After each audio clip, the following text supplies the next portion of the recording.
We're rolling, folks. We got another episode of Ask the Skinny Guy Savior starting up right now. What's happening is I'm taking the top 4 or 5 questions off my Facebook fan page and I'm answering them in 60 seconds or less. So if you're a returning subscriber, you know the deal. If you're brand new, I want to welcome you for your first time, and I'm going to do my best to give you some short and concise solutions to questions that I'm sure you can relate to. This episode, we're looking at lagging body parts. So we got 4 really great questions on lagging body parts, and we're going to help the first person here. His name is Jesus Lamas Castellanos, and he wants to know, hi Vince, I've been working out for 3 years. I've got some fair gains, but my legs still kind of lagging. They're 21 inches. I train them with only squats and deadlifts, superset them too. Should I keep training like this, or what do you recommend for them to grow faster?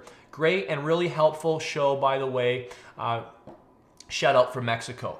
So here's the deal with bringing up your legs. The first thing I recommend you doing is going to a split program. I'm gonna post the link for you below to a specific workout I call the chicken leg solution, and it will show you how to split your quads and your hips up into 2 separate days. So if you're looking to bring up your legs, you need to prioritize them by sequence and volume. So we're gonna put your quads at the start of the week, and we're gonna put your hips at the end of the week. So like on a Monday and a Friday. And squats will be in the quad workout. Deadlifts will be in the hip workout, but you have to understand there's a lot of variations of each of these exercises. Squats are good for people who have full ability to keep the tension on their quads. Some people have a long femur, they have a long trunk, so when they do squats, they just dump the weight forward and all the stress gets put on their lower back, not their quads. So make sure you read the article I'm going to post for you below, and it will show you the variations of other exercises to ensure you bring your legs up. So the next question comes from Chris. He says, any tips for getting bigger rounded shoulders, especially the rear delt? He wants cannonball shoulders. What exercises should I do? So this is the first problem. And again, it's not your fault. This is how I thought when I first got into bodybuilding as well.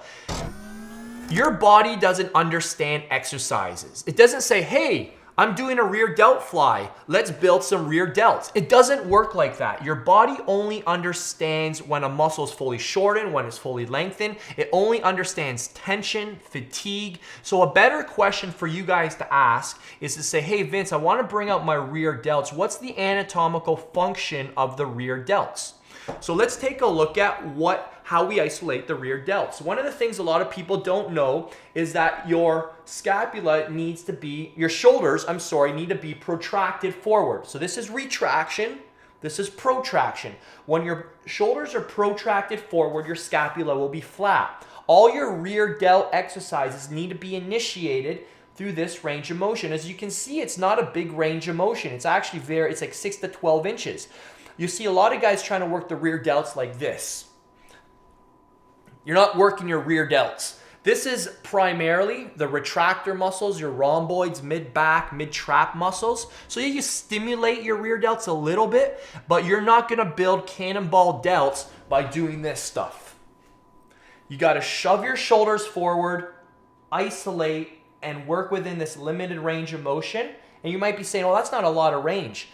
This is the function of your rear delts. It's just a very short range, and as soon as your scapula starts to move, you're no longer using your rear delts. I'll post a link for you below where I demonstrate this a little further. And again, this is all explained. I think I'm over the 1 minute time limit here. I learned all this from my coach, Ben Pikowski, and this is all in the instructional videos, and I'm gonna put a link to his stuff below so that you can learn this properly. And I'm going to tell you 99% of what you've learned on how to lift is wrong, and unless you've learned it from a biomechanics and physics standpoint, you're going to continue just moving weights and not actually using your muscles to initiate the movement. So I highly recommend, if you're still having trouble bringing up a body part, grab MI40 today. Okay, so the next question goes to Raymond. Raymond wants to know, hey Vince, any tips for getting a huge trapezius? How often do you train them? Thanks for keeping up the great work. Okay, I'll be honest, guys, I rarely ever train traps. And if you look at a lot of my programs, a lot of guys email me and they say, Vince, there's not a lot of trap work in any of your programs. What do I do for traps? Well, the reason for that is because your traps get indirectly stimulated from training your back and from training your shoulders and even other upper body movements. So, you know, doing deadlifts, if you're doing a lot of hip work and you're holding dumbbells on a regular basis, even, you know, leg work, holding dumbbells, your traps are always being stimulated. So believe it or not, I've rarely trained my traps over the last 10 years. The only guys I do recommend training traps, you know, as they train other body parts, are pro bodybuilders. But I even have a group of friends who are pro bodybuilders, and they rarely train their traps as well, and it's because of the same reason. So it's kind of a muscle group that, you know, you can overtrain if you start adding a lot of direct work. If you are going to do it, maybe once a week with some dumbbell shrugs at different angles, with the dumbbells behind your back, at your side, and at your front. The key to doing these properly is to make sure your elbows are locked out and that you're not lifting with your biceps, which is what most guys do. And then they wonder why their traps aren't growing. One more question. We'll go to Cole Woolley. Cole wants to know, what are the best arm workouts for people who are already subscribed to your program? Meaning, how do I incorporate big arm workouts into your program? So this is tricky to do with 60 seconds here. So the idea, what you're asking is, you know, how do I put an arm specialization program into one of your current workouts? One of my current workouts are all balance. So unless it's called a specialization program, then you're actually going to be getting a program that has almost an equal amount of volume for each body part. The way you would do this is to decrease the volume on your stronger body parts. So for me, it's chest and quads. So I might start training my chest and quads only twice a month instead of 4 times a month, so that I can start training my arms more frequently on the days that I would train those. So that's kind of the thought process. I'll be honest, this is kind of tricky to do in 60 seconds, but you know, this is one of the benefits of having a coach design a program for you, periodize something out. There is one way you could get an awesome arm specialization program, and let me just quickly take a quick look here. I want to go to my website, 21-day fast mass building. Hang on one second, guys. We might have these specialization programs still for sale here. So if you go to 21-day fast mass building, there's a workout called Epic Shoulders and Great Guns, and it's a shoulder and arm specialization program. And it's a free bonus when you pick up 21-day fast mass building. You can check it out. If you want the thought taken out for you, just pick up 21-day fast mass building. You'll get that specialization program for your shoulders and your arms, and you'll see how we bring the volume down on all the other body parts, but we bring it up on those body parts, and we prioritize it throughout the week. So you just can follow the program. So that's my best suggestion if you really want to bring your arms up. Okay, guys.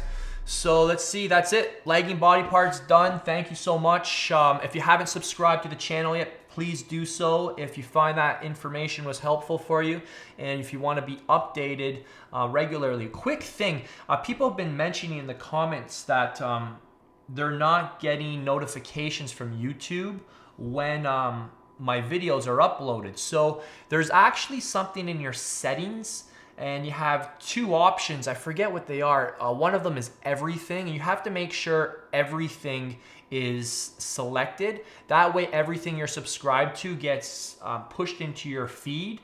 If that didn't make any sense, you know what I'll do? I'll write it out for you below in the description, and we'll tell you in the comment section as well, because I don't want you guys missing any of these episodes, because they are going up every 2 days now. So lots of information every 2 days. I don't want you to miss anything. So subscribe to that, adjust your settings to everything, and that'll make sure you don't miss it when I upload a new one for you. It'll come right into your inbox so you can watch it and be reminded. Thank you so much for watching. We'll see you guys again very soon.